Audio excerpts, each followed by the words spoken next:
एकम शास्त्रम देवकी पुत्र गीतम, एको देवो देवकी पुत्र एव, एको मंत्र तस्य नामानि यानि, कर्माप्य एकम तस्य देवस्य सेवा। जय श्री कृष्ण। प्रिय दर्शकों, भगवत गीता केवल एक धर्म विशेष का ग्रंथ नहीं है, बल्कि यह संपूर्ण मानव जाति के कल्याण के लिए है। आज मैं श्रीमद् भगवत गीता की 21 शिक्षाएं आपसे साझा कर रही हूँ।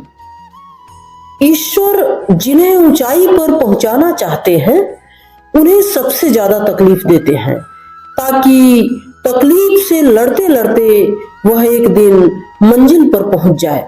जिस तरह हवा हमेशा एक दिशा में नहीं बहती, समय समय पर बदलती रहती है, उसी तरह आदमी की किस्मत भी सदा एक सी नहीं रहती, समय समय पर बदलती रहती है।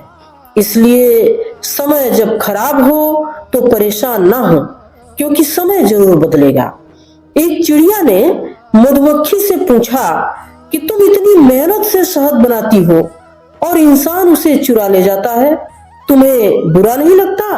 मधुमक्खी ने बहुत सुंदर जवाब दिया, इंसान मेरा शहद ही चुरा सकता है, मेरी शहद बनाने की कला नहीं। जब तक जीवन में सुख दुख आएगा नहीं, तब तक इंसान को एहसास कैसे होगा कि जीवन में क्या सही है और क्या गलत है। पानी में गिरने से किसी की जान नहीं जाती है, जान तो तब जाती है जब तैरना नहीं आता। परिस्थितियां कभी समस्या नहीं बनती, समस्या तभी बनती है जब हमें परिस्थितियों से निपटना नहीं आता। अपने हालातों पर कभी अफसोस नहीं करना चाहिए, क्योंकि जिनके हालात खराब होते हैं वही लोग अक्सर जिंदगी में सफलता प्राप्त करते हैं। आपको मैं अरुणिमा सिन्हा के बारे में बताती हूँ। यूपी के एक छोटे से गांव की लड़की अरुणिमा सिन्हा 12 अप्रैल 2011 को लखनऊ से दिल्ली जाते समय उनकी सोने की चेन खींचने के प्रयास में कुछ गुंडों ने बरेली के निकट अरुणिमा को ट्रेन से बाहर फेंक दिया, जिसके कारण वो अपना एक पैर गवा बैठी। लेकिन वो हिम्मत नहीं हारी। उन्होंने हॉस्पिटल में ही संकल्प लिया कि वो एक दिन एवरेस्ट फतह करेंगी, और उन्होंने ये कारनामा 21 मई 2013 को कर दिखाया। दुनिया की सबसे ऊंची चोटी माउंट एवरेस्ट को फतह करने वाली दुनिया की पहली दिव्यांग महिला बनी अरुणिमा सिन्हा। और यही उनका सफर खत्म नहीं हुआ। उन्होंने दुनिया के सभी 7 महाद्वीपों की सभी 7 ऊंची चोटियों पर फतह किया तथा यह साबित कर दिया कि मनुष्य विकलांग शरीर से नहीं होता है, मन से होता है, और जो मन से विकलांग हो गया वो हमेशा के लिए विकलांग हो गया। अरुणिमा ने मौत को भी मात देकर इतिहास रचा तथा यह दिखा दिया कि परिस्थितियां कभी अवरोध नहीं होती, बल्कि परिस्थितियां तो वह सीढ़ी है जिस पर चढ़कर अपने लक्ष्य को पाया जा सकता है। कर्मा के पास न कागज है न किताब है, फिर भी सारे जगत का हिसाब है। जो कर्म हमने पहले किए हैं उसका फल हमें आज मिलता है, और जो कर्म हम आज कर रहे हैं उसका फल हमें बाद में मिलता है। तो ऐसी कोई व्यवस्था क्यों नहीं हुई कि जो कर्म हम आज करें उसका फल आज ही मिल जाए, ताकि दुनिया से सारे भ्रष्टाचार और बुरे कर्म मिट जाए। कुछ कर्मों का फल तुरंत मिलता है और कुछ का कालांतर में मिलता है। पुण्य कर्म का प्रत्यक्ष फल क्या है? प्रसन्नता और संतुष्टि। और पाप का प्रत्यक्ष फल क्या है? तनाव। अच्छा कर्म किया तो प्रसन्नता आई, संतोष मिला। पाप किया तो टेंशन बढ़ा और संताप मिला, एकदम तुरंत। अगर आपने किसी भूखे को रोटी खिलाया, रोटी खिलाने के तुरंत बाद ही आपको सुकून मिलेगा। आपने किसी की जेब से रुपया निकाला तो रुपया निकालने के तुरंत बाद ही आपके दिमाग में टेंशन शुरू हो जाएगी। अच्छे कर्म का फल भी तुरंत मिलता है और बुरे कर्म का फल भी तुरंत मिलता है, लेकिन यह तो हुआ प्रत्यक्ष फल। एक अप्रत्यक्ष फल भी मिलता है, जो आपको समझ में नहीं आता कि किन कर्मों के कारण वह फल आपको मिल रहा है। हम अपने बुरे कर्म को छुपाने के लिए दुनिया की कोर्ट से तो बच सकते हैं, लेकिन कुदरत की कोर्ट से कैसे बचेंगे? कई साल पहले की बात है। एक शहर में एक जज रहते थे। एक बार सुबह सुबह वो टहल रहे थे तो उन्होंने देखा कि दो व्यक्ति भागे जा रहे थे। पीछे वाले व्यक्ति ने आगे वाले व्यक्ति को खंजर से मार दिया और वह व्यक्ति वहीं गिरा और मर गया। यह घटना जज साहब ने खुद अपनी आंखों से देखी और खूनी भाग गया। खून का केस आखिर में उसी जज साहब के कोर्ट में आया और उन्होंने देखा कि खूनी तो कोई और ही है। उन्होंने जिस खूनी को उस दिन देखा था वो तो यह नहीं था। फिर मुकदमा शुरू हुआ। उस व्यक्ति को ही खूनी साबित करने के ठोस सबूत पेश किए गए। जज साहब तो जानते थे कि यह व्यक्ति बेकसूर है, लेकिन जज को सबूतों के आधार पर फैसला देना होता है। इसलिए उस निर्मित प्रतिवादी को पूरे सबूतों के साथ खूनी करार किया गया। क्योंकि जज साहब को पता था कि यह असली खूनी नहीं है, इसलिए सजा सुनाने से पहले उन्होंने नकली खूनी को अपने चैम्बर में बुलाया। जज साहब के पास जाते ही वह नकली प्रतिवादी रो पड़ा और कहने लगा कि मैं निर्दोष हूँ, मैंने खून नहीं किया है। पुलिस ने मुझे मेरे पुराने गुनाहों के आधार पर पकड़ लिया और मेरे खिलाफ सबूत इकट्ठा करके कोर्ट में मुझे खूनी साबित कर दिया गया। तब जज साहब ने कहा कि यह हकीकत तो मैं जानता हूँ, तुम बेकसूर हो। मैंने खूनी को अपनी आंखों से देखा था, लेकिन मैं इस मामले को कानूनी रूप से नहीं ला सकता, क्योंकि कानून सबूतों के आधार पर होता है। लेकिन प्रकृति के नियम में कहीं कुछ गलत तो नहीं हो रहा है। इस बात को सुनिश्चित करने के लिए मैं तुम्हें अकेले में एक सवाल पूछता हूँ। मेरा सवाल यह है कि क्या तुमने भूतकाल में किसी का खून किया है? झूठे आरोपों में फंसे उस व्यक्ति ने अपना सिर झुकाकर कहा कि हाँ, मैंने भूतकाल में 2 खून किए थे, लेकिन मैं उस समय पैसे देकर निर्दोष साबित हो गया। लेकिन इस केस में मैं सच में बेकसूर हूँ, फिर भी मुझे सजा क्यों मिल रही है? जज साहब को समझ में आ गया कि भगवान के कर्म के नियम में कोई चूक नहीं है। पहले 2 खून के समय उसके पुण्य कर्म का फल चल रहा होगा, इसलिए उसके क्रियमाण कर्म ने फल देने में देरी लगाई और कर्म संचित हो गया। और अब जब पुण्य खत्म हुआ होगा तो पहले के खून के रूप में संचित हुए कर्म ने इस बार प्रारब्ध रूप से बेकसूर होने पर भी उसे सजा मिली।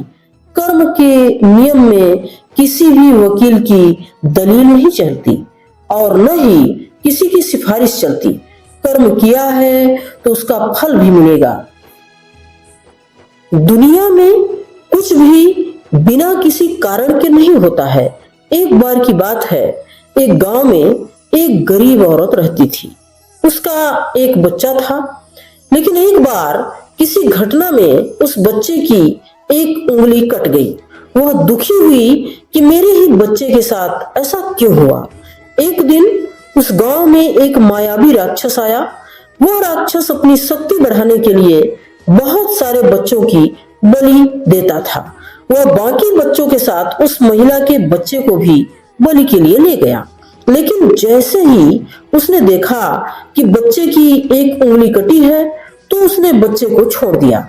उस कटी उंगली की वजह से उस बच्चे की जान बच गई और अब महिला को समझ में आ चुका था कि जो होता है अच्छे के लिए ही होता है। जो व्यक्ति सच्चे मन से निष्काम भाव से कर्म करता है उसकी रक्षा सदैव परमात्मा करते हैं। बहुत समय पहले की बात है, एक गांव में एक गरीब ब्राह्मण रहता था। उसके 2 पुत्र और 1 पुत्री थे। वह ईमानदारी से मेहनत करके अपना पेट पालता था। उसी गांव में भगवान का मंदिर था। वह हर रोज मंदिर जाया करता था। धीरे धीरे समय बीतता गया। जब उसकी बेटी बड़ी हुई तो उसने गांव के ही साहूकार से उधार लेकर अपने बेटी की शादी कर दी। धीरे धीरे मेहनत मजदूरी करके उसने साहूकार के ऋण को चुका दिया, लेकिन साहूकार ने उसके विरुद्ध थाने में शिकायत दर्ज करा दी कि उस गरीब ब्राह्मण ने उसके पैसे नहीं चुकाए हैं। मामला कोर्ट पहुंचा। उस व्यक्ति को बुलाया गया। जब जज ने उससे पूछताछ की तो उस व्यक्ति ने कहा कि उसने पूरे पैसे चुका दिए हैं। जज ने कहा कि इस बात का क्या सबूत है? क्या जब तुमने पैसा दिया तो तुम्हारे अलावा और कोई था? उस गरीब किसान ने कहा, हाँ, ठाकुर जी थे ना। जज बोले, ये कौन है ठाकुर जी? बुलाओ इन्हें। तभी एक वृद्ध आदमी वहां आता है और बोला कि मैं हूँ ठाकुर जी, पूछिए क्या पूछना है आपको। तब जज साहब ने कहा कि क्या तुम इस आदमी को जानते हो? ठाकुर जी ने कहा, हाँ, मैं इसे जानता हूँ। फिर जज ने कहा कि क्या इसने साहूकार के पैसे लौटाए हैं? तब ठाकुर जी ने कहा, हाँ, इसने साहूकार की एक एक पाई चुका दी है। तब साहूकार बीच में ही बोल पड़ा, अरे मैं इसे जानता तक नहीं, यह मेरे गांव का आदमी नहीं है, यह झूठ बोल रहा है। बताओ तुम्हारे पास क्या प्रूफ है? ठाकुर जी ने कहा, जज साहब, आप अपने एक सिपाही को इसके घर भेजकर इसकी बही खाता की डायरी मंगवाइए। जज साहब ने ऐसा ही किया। सिपाही साहूकार की खाता बही लेकर आया तो ठाकुर जी ने पेज नंबर बताया। वह पेज खोला गया जहां लिखा था कि गरीब किसान ने साहूकार के सारे पैसे चुका दिए हैं। किसान को न्याय मिल गया, पर जज साहब हैरान थे कि आखिर ये ठाकुर जी है कौन। जज साहब उस गांव में पता लगाने गए तो पता चला कि ठाकुर जी नाम का कोई व्यक्ति वहां नहीं रहता। हाँ, ठाकुर जी का एक मंदिर अवश्य है। जज साहब प्रभु की लीला समझ चुके थे। वो मंदिर में गए और ठाकुर जी के सामने नतमस्तक हो गए। आंखों से लगातार अश्रु गिर रहे थे, इस पछतावे में कि मैं जज बना कुर्सी पर बैठा रहा और प्रभु हमारे सामने सफाई देते रहे। मैंने प्रभु को पहचाना ही नहीं। उसी दिन से जज साहब ने नौकरी से इस्तीफा लगा दिया और अपना सारा जीवन प्रभु के चरणों में समर्पित कर दिया। गीता की अगली शिक्षा है, मन के हारे हार है, मन के जीते जीत। मान लो तो हार है और ठान लो तो जीत है। ये दोनों ही बातें आपको भगवत गीता से सीखने को मिलती हैं। विश्व के सर्वश्रेष्ठ धनुर्धर अर्जुन मन से हारे हुए थे।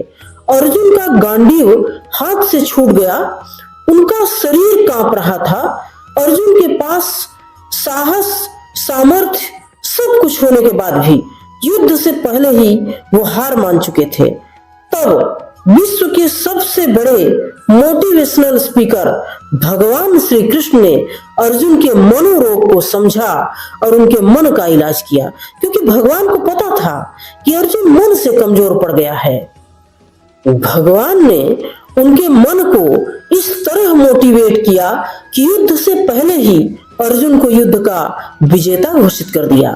भगवान आपको वो नहीं देते जो आपको अच्छा लगता है, बल्कि वह देते हैं जो आपके लिए अच्छा है। डॉक्टर एपीजे अब्दुल कलाम का नाम किसी परिचय का मोहताज नहीं है। कलाम साहब इंडियन एयरफोर्स की परीक्षा में बैठे। 8 उम्मीदवारों का चयन होना था। कलाम साहब का 9वां नंबर था। उनका चयन इंडियन एयरफोर्स में नहीं हुआ। उनका सपना टूट गया।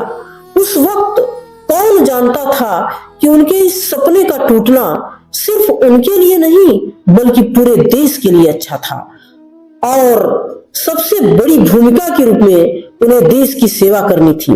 इसके बाद कलाम साहब ने जो किया, जो कामयाबी की बुलंदियां छुई, वो मिसाल बन गई। तो ईश्वर कभी कभी आपके हाथ को खाली कर देते हैं, तो आपको डरने की जरूरत नहीं है। वो ऐसा इसलिए करते हैं कि जब वो आपको बहुत अधिक दें तो आप दोनों हाथों से उसे समेट सकें। भगवत गीता की अगली शिक्षा है कि मोह ही हमारे सारे दुखों का कारण है। आपने देखा होगा कि किसी वस्तु या व्यक्ति से जब लगाव हो जाता है तो उससे बिछड़ने पर हमें अत्यधिक दुख होता है। आपको एक कहानी बताती हूँ। एक नगर में एक सेठ रहता था। वह बहुत ही बड़ा महल बनवाया था। उसके उस महल को देखने दूर दूर से लोग आते थे। उसको अपने उस महल से बहुत ही लगाव था। एक बार वह कहीं बाहर गया हुआ था और जब वो घर लौटा तो देखा कि महल में आग लगी हुई है। उसे बहुत दुख हुआ। वह धाड़ मार के रोने लगा। तभी उसका बड़ा बेटा आता है और बोलता है, पिताजी, अब ये महल हमारा नहीं है, मैंने इसे एक बहुत बड़े रईस को बेच दिया है। इतना सुनते ही पिताजी को बड़ा संतोष हुआ कि चलो अच्छा है। तो देखा आपने, महल वही है लेकिन जब वह अपना है तो उसके जलने का बहुत दुख है और जब वो दूसरे का हो गया तो दुख समाप्त हो गया। अगर आपको ये वीडियो पसंद आया तो नीचे कमेंट बॉक्स में जय श्री कृष्ण जरूर लिखें